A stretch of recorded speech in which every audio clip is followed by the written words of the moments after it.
কখনো কখনো ইতিহাসের সবচেয়ে বড় বিজয় আসে যুদ্ধের ময়দান থেকে নয়, আলোচনার টেবিল থেকে।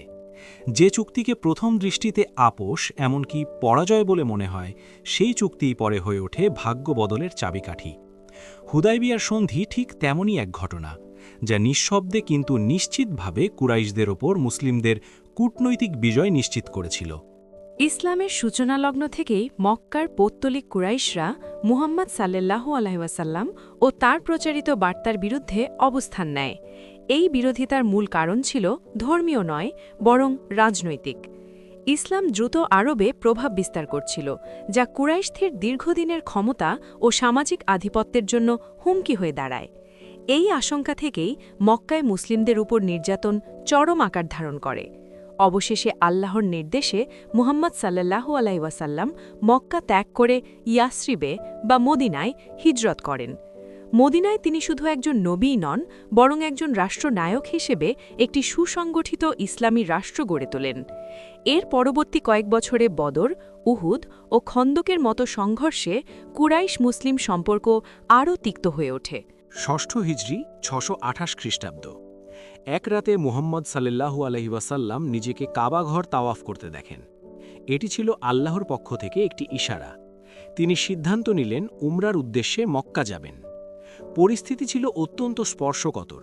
কুরাইশদের সঙ্গে সম্পর্ক বৈরী, তবু যুদ্ধের কোনো ইচ্ছা ছিল না।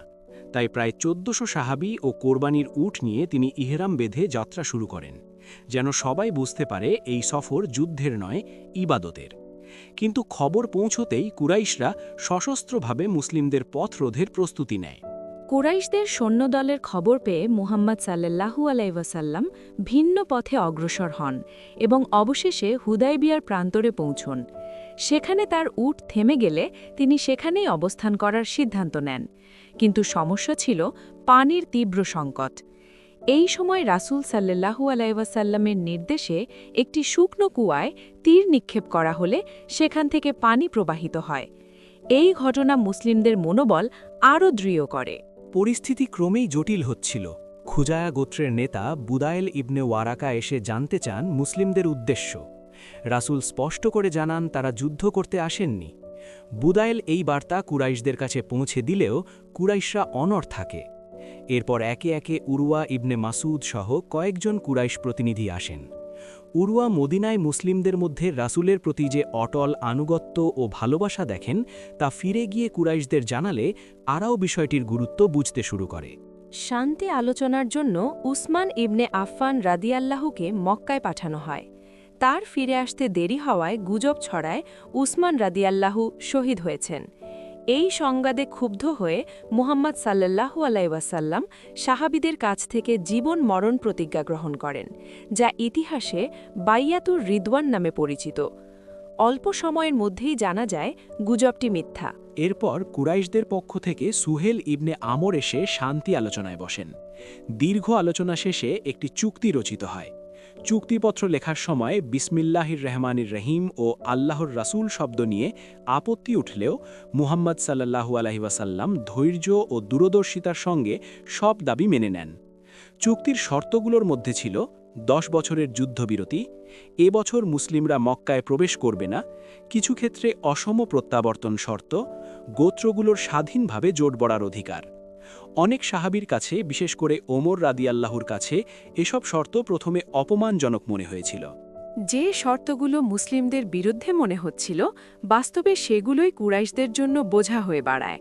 মদিনায় যেতে না পারা নতুন মুসলিম কুরাইশরা মক্কার বাইরে বাণিজ্য পথে শক্ত ঘাঁটি গড়ে তোলে, যা কুরাইশদের অর্থনীতিকে ক্ষতিগ্রস্ত করে। 10 বছরের শান্তি মুসলিমদের জন্য খুলে দেয় দাওয়াতের দরজা। এই সময় ইসলাম দ্রুত ছড়িয়ে পড়ে। কুরাইশদের অনেক প্রভাবশালী ব্যক্তি ইসলাম গ্রহণ করেন। কুরআনে এই সন্ধিকেই আল্লাহ ফাতাহুম মুবিন বা প্রকাশ্য বিজয় বলে আখ্যায়িত করেন। হুদায়বিয়ার সন্ধি ফলেই মদিনা রাষ্ট্র আরবে আনুষ্ঠানিক স্বীকৃতি পায়। বিভিন্ন গোত্র নির্দ্বিধায় মুসলিমদের সঙ্গে জোট বাঁধতে শুরু করে। পরের বছরই রাসূল সাল্লাল্লাহু আলাইহি ওয়াসাল্লাম নিরাপদে উমরাতুল কাজা আদায় করেন। আর কিছুদিন পর প্রায় কোনো রক্তপাত ছাড়াই মক্কা বিজয় সম্পন্ন হয়। হুদাইবিয়ার সন্ধি শুধু একটি চুক্তি ছিল না, এটি ছিল একটি নতুন আরবের সূচনা। যে আরব যুদ্ধ, প্রতিশোধ ও বিশৃঙ্খলায় অভ্যস্ত, সে আরব প্রথমবার শান্তির স্বাদ পায়। এই সন্ধি প্রমাণ করে দূরদর্শিতা, ধৈর্য ও কূটনীতি কখনো কখনো তলোয়ারের চেয়েও শক্তিশালী। হুদাইবিয়ার সন্ধি তাই কুরাইশদের উপর মুসলিমদের এক নীরব কিন্তু নিরঙ্কুশ বিজয়।